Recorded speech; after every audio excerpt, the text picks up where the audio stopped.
How about another round for Brewsday Tuesday? Here is Drez and Huck.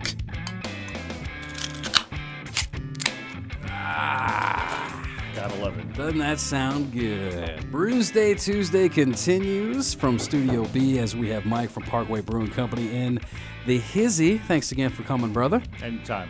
All right, my man. So Well, now... I wore this shirt because I didn't have a Parkway shirt. So the closest thing I could think of the Red Sox because you got the Salem Red Sox. All right. That makes sense. I mean, What's that? we sponsor them, so it works good. out. There you go. Works out good. Nice little tune. So this round, like I said, we're beefing it up a little bit. You handed me 4 damn fights to a pint. It is a double Indian Pale Ale, a.k.a.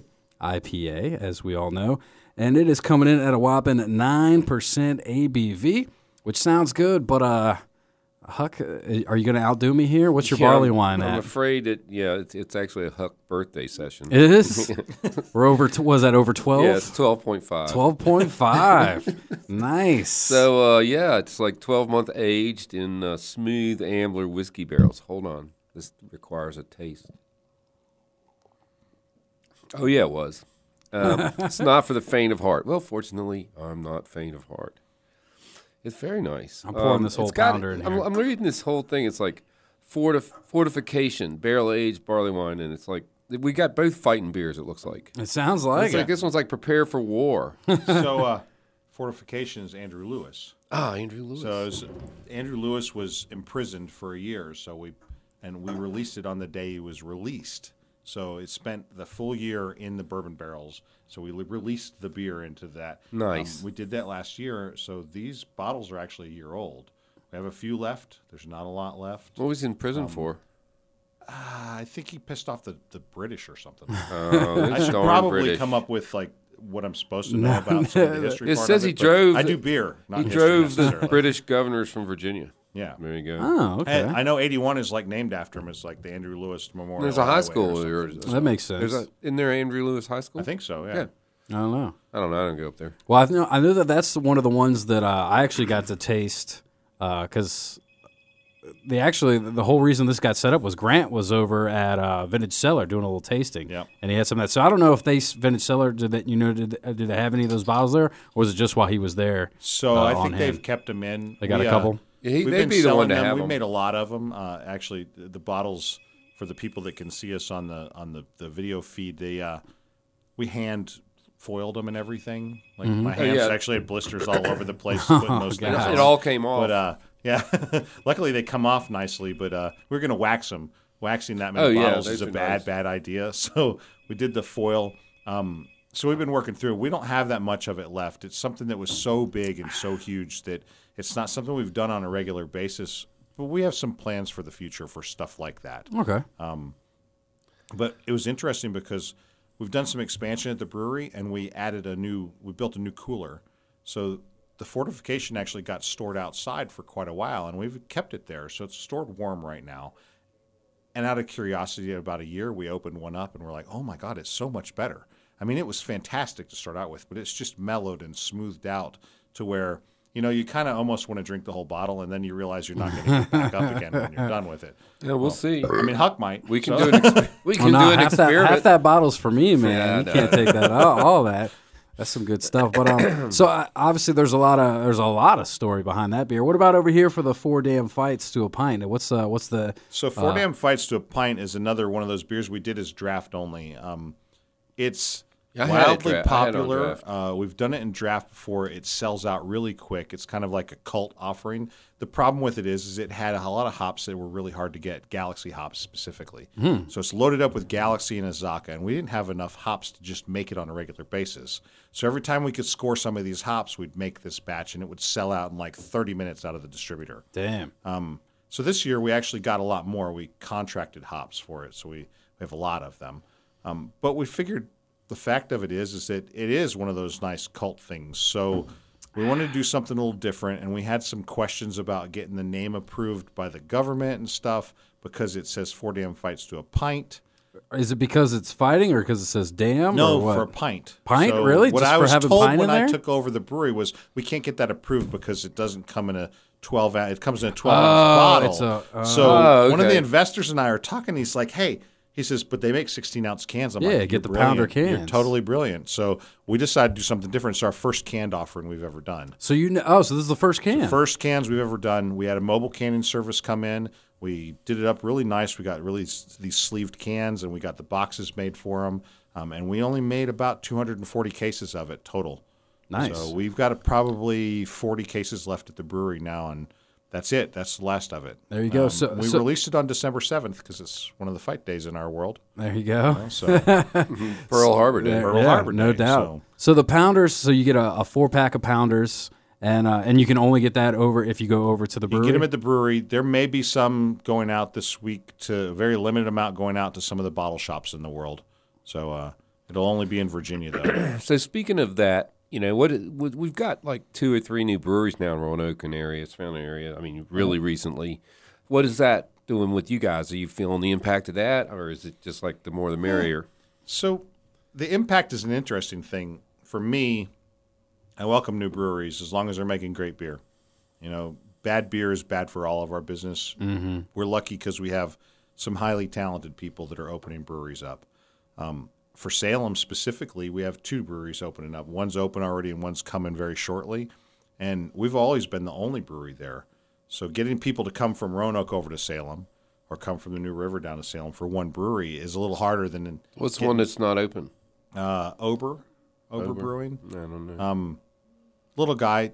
It's gonna be in-house. It's actually right down the road from us, maybe 4 blocks. Okay. Wow. So I've been to Old How can you Salem. go wrong that way, right? I've been to Old Salem. Yeah. Yeah, those guys, and they worked with, I think, the other one down. Their brewer came from Big Lick. Bickley, yeah. And he's been real involved in the Star City Brewers Guild, the homebrew club down there. And I judge a lot. Kevin's a great judge. guy. He's really good people. And the people that own Old Salem, we've done a lot to help them. They came over about 3 days before they opened, and we cleaned all their kegs for them because their keg washer parts weren't here yet. So that's the thing. That's what we do. We always help. Yeah, because it is a community sort of a thing. I mean, and it's an interesting question. Is it a good? Do you want the? It is. I mean, let's be honest. It is slight competition. I mean, let's be real. But on the other flip side of things, it brings more people over. If it's just one brewery in Salem versus 3, then hell, man, people can make a day of hitting all 3 of them. Right, and that's what people like to do. Yeah. If you think about it. Competition is a very interesting word. Yes, they're all competition, but we do different things and we do them different ways. Yeah. And if you look at it, you go, okay, I'm fast food competition. So you've got McDonald's and Burger King and Wendy's and Chick-fil-A and all these other things. And you add the numbers of those things up, you're talking hundreds of thousands of stores. We literally have 6,000 breweries in the entire United States. So our competitive group is very small, and we only also take about 12% of the whole beer market in the States. So if you think about that, there's a large amount of that stuff that we can grow into. Well, people always ask that question, and I've done a little of the math. Pre-Prohibition, we had 4,300, 4,400 breweries. I don't think, was it that high? Yeah, I thought it was more like 2,000. No, it's around 4,000, 42, 43, somewhere in there. And we had 88 million people. Well, now we have 340 million people. So if you do the math, we're, saturation's at 15 grand. Yeah. Say we're only to 6. Yeah. So we're not even halfway there, in my opinion. Okay, that's, the math. We talk about this. There's a beer writers conference I go to every year, and this kind of thing we sit around and talk about with a lot of brewers. So and they were talking, I was going laughing. nowhere but up. Right. I was laughing about your comment as we help each other out. And I won't say where, but I was in a big city where there's a lot of craft beer. Oh, and you're I in was Asheville. I was sitting with like 15 people, and they're like, "Yeah, we always help each other out." And one of them goes, "Except Jimmy," and they all go, "Yeah, Jimmy never helps us back." I'm like, damn. And you do get that reputation. We do our best to foster that reputation. We want to make sure that if somebody has a problem, I tell them all, "Come ask me." Come ask me. Yeah. If it's something that I can help you with, I'm going to help you with it. But there are those people out there. They don't know it really. Well, I might have been in one of those big cities with lots of beer over the weekend, and I have this view called the Bushido Code. If when I started doing this, there were 12 breweries in this state. Now we have 216, I think. And it It was used to be 143 when we last counted, but that was last summer. Yeah, there's been That was so last of summer. course there's more. we walk into a brewery, and if you're a brewer, you know each other, and they take care of your beers. And it's not like I'm going to a brewery because I want beer, but at least some acknowledgement is good. But these days, people don't. A lot of them are not getting that anymore. It's like, oh well, you're a brewer, great, okay. Here's your $14 bill. Right. You Well, know what I mean? I don't take free beer if I'm going to write about you. No, but I get that. And Yeah, in your you case, know. I'm going to say there's a difference. The difference is you're a beer writer. Right. I'm a beer brewer. Right. So if somebody comes in from one of the other breweries at Parkway, at least their first round, we're taking care of it. It's just Right, the way it and- is. and that you means- should pay for your beer because you're writing Right. about that. But a lot of times I get free beer because of who I am, and that's fine too. Sure. But I say that. I say, this beer was free. I mean, as a matter of fact, that's one of my 5 favorite beers. I mean, all these beers are Of free. course, yeah, they're delicious, aren't these- they? Yeah, they're yummy. One of the 5 favorite was free, yeah. Yeah, free's definitely up there. Am I saying your beer is better than it is because it's free? No. No. Because your beer is not going to be bad, or we wouldn't have you on the show if your beer was bad. I don't know. That'd be an interesting question to have somebody that you're pretty sure the beer's not that great on. I don't know. But luckily, around here, we just don't really have that. There's not. Well, the only interesting, I don't even know if I should go there, but the only interesting thing is sometimes the big boys hire us to drink beer.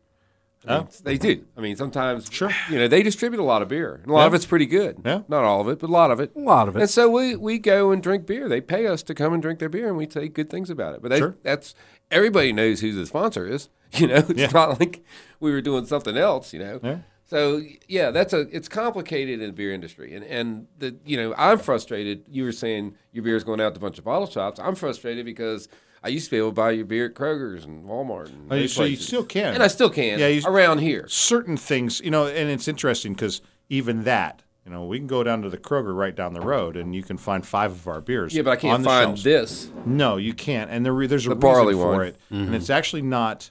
It's not our fault or our distributor's fault. It's because Kroger controls what goes on their shelves. So they pick the beers that are, and we spend a lot of time competing to get this shelf space. So I was in a Kroger, and I'll even tell you where it was. I was in the Clifton Ford Kroger. Clifton Ford, very small Kroger. Yeah. I was in there. I have a cabin near there. I went to get some beer, and on the wall of the beer cooler with masking tape was an Anheuser-Busch map of where all the beer went. Sure. And there were only 3 spaces on there that weren't them. So you said Kroger did it. No, Kroger didn't do that one. And I have a picture of it. So that picture, I actually know that picture. That's a local distributor that's here, but they're all up and down this side of the state. And I bet that those ones that were not them were ones that they're not distributing anymore. Because No, I remember they were actually specialty, the 3 that weren't really them. okay. So anyway, this was a couple years ago, and I don't think they'll do that again. Are we good on that offshore. tangent? Are we good on that now, fellas? Wow, I'm over here. I wonder if I should say something. I'm just letting them take over the show. No, I get it. I mean, no, but you're right. This is an interesting topic, but unfortunately, we are running long. It's the barley wine made me say The it. barley wine's got Huck chatting it up over here, getting there and getting that. But while you're at it, man, go ahead and untap it, I'll man. untap How this great! one. I already know. I It's a think I already know what it 5. is. It's a 5. I don't, 12.5%. This thing is smooth. As you like to say, it's jelly. It's jelly. It's perfect. It's a perfect beer. I don't think you're using that quite right. But Well, I'm old. well, you might be jelly. What's in my glass, man? Because this is pretty damn good too. The 4 damn fights to a pint. Let the ABC rules be damned. I like the name. I like the beer. It's obviously a nice Huck session at 9%. Double IPA. It's smooth. The lacing is fantastic. Look at that. Isn't that beautiful? I can't wait to get my hands on that. Well, you got your own one right there. I poured the whole damn thing in here. It's delicious. Damn It's a right. 5. Mike, you brought some delicious beers with you, man, and I appreciate it. And like you said, man, anytime you want to pop in and you got some new beers are brewing, the door's open to you, brother. No problem. I'm happy to come. I enjoy talking to people that like to talk. I have to say though that you won. So far, I think you've won the prize of bringing us the best most beer. Am I wrong? Can you think of anybody else? The best most beer. This was a great combo of good stuff. We've had some good beer, but we've had a lot of beer, but not always together. Okay. True. So you brought us rare beer. The 4 damn fights for a pint. You brought us The barley barley. wine. The barley, yeah. Brought us a couple of your general things that kind of special, and that's good too. But good we've variety. had people bring us a special beer, but then, maybe that's it. That's all they brought. Yeah. Yeah. But no, I Well, hey, really I do brought appreciate myself it. too. So I mean, that's Well, there's that. That's that the adds a number whole one new level thing. to you it. have to put up with some Absolutely. things, Well, there Hey, you my go. beard's longer, just not as full. I just trimmed it. Well, definitely get out there and say what's up to Mike over there at Parkway Brewing Company. It is a great spot. They have live music on the radio. You know who's on the bill this coming weekend or anything? You got any plugs you want to get in there, Mike? It's somebody. I just saw that. But they So also have actually, food we trucks. have a event called Parkway After Dark with a band called Grizzle. It's Oh, jazz yeah. and funk. It is a ticketed event, and you get online and get tickets for it. But it's goes from 9 till 11, so it's something. We're normally open only till 8:30, so we close down at 8 o'clock. Throw everybody out, buy a ticket, come back in, get your tickets earlier on the web, and off you go. Sweet. Definitely check that out, man. There's Mike, a I 5-year really, anniversary party. Yeah, 5-year anniversary party's on the 27th, so don't Definitely. miss that one either. well, I might have to make a trip out there for it, Huck. There you go. Let's do it. Let's do it. All right. Well, as always, Huck, I appreciate you coming in. And Mike, thank you so much for joining us and bringing the beer. That's a wrap on Brewsday Tuesday. We will take a quick break and we'll get back with the tunage right here on 105.3 The Bear. Stick around.